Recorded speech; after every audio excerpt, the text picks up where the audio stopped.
নারী অধিকার সংরক্ষণে উইমেন্স রাইট কমিশন করা, নারীর প্রতি বৈষম্যমূলক আইনের সংস্কার, জুডিশিয়াল রিফর্মস কমিশন সহ 10টির মতো সুপারিশ করেছেন নারী নেতৃবৃন্দ। সকালে যমুনায় বিভিন্ন পেশাজীবী সংগঠন এবং নারী নেতৃত্বের প্রায় 30 জন প্রতিনিধি অন্তর্বর্তী সরকারের প্রধান উপদেষ্টা ডক্টর মোহাম্মদ ইউনূসের সাথে বৈঠক করে এসব সুপারিশ তুলে ধরেন। অন্তর্বর্তী সরকারের প্রধান উপদেষ্টার কার্যালয় যমুনায় মতবিনিময়ে অংশ নেন বিভিন্ন পেশাজীবী সংগঠনের 30 জন নারী প্রতিনিধি। প্রধান উপদেষ্টার সঙ্গে প্রায় 2 ঘন্টার মতবিনিময়ে নারী নেতৃবৃন্দ বিভিন্ন ব্যবস্থায় সংস্কারের প্রস্তাব তুলে ধরেন। মতবিনিময় শেষে বৈঠকের বিষয়ে সাংবাদিকদের অবহিত করেন পরিবেশ, বন ও জলবায়ু পরিবর্তন বিষয়ক উপদেষ্টা সৈয়দা রেজওয়ানা হাসান।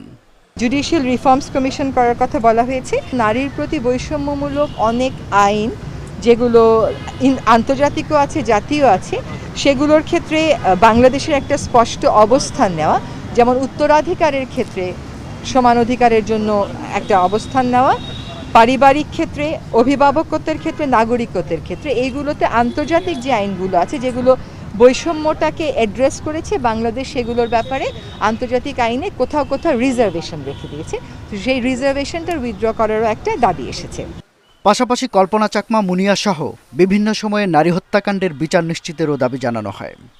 কল্পনা চাকমার বিষয়ে তনু, রুনি, মুনিয়া এবং নুসরাত তাদের হারিয়ে যাওয়া কিংবা নিহত হয়ে যাওয়া, তাদের যে মৃত্যুর কারণটা সেটা বের করে যাতে অবশ্যই দায়ী ব্যক্তিদেরকে তারা যতই শক্তিশালী হোক না কেন বিচারের মুখোমুখি করা হয়, এটা মোটামুটি সকলের কাছ থেকে এই দাবিটা এসেছে। প্রধান উপদেষ্টা অগ্রাধিকার ভিত্তিতে উত্থাপিত সুপারিশগুলোর তালিকা করার অনুরোধ করেন।